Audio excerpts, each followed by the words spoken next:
Hi everyone, in this video I'm going to show you how you can connect your Facebook account to your Instagram account. So if you find this video helpful, please give it a like and make sure you subscribe for more useful tutorials. So first, open up Facebook and click on your profile icon on the top right. Once you're on here, go to the settings cog at the top, and this should give you the meta option at the top, so you can just click on that. And then you need to go to profiles.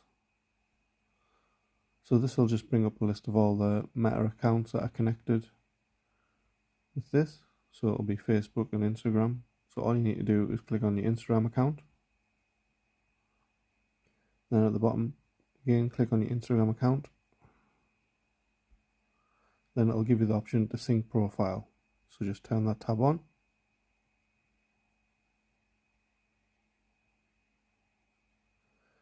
And now you've synced your profile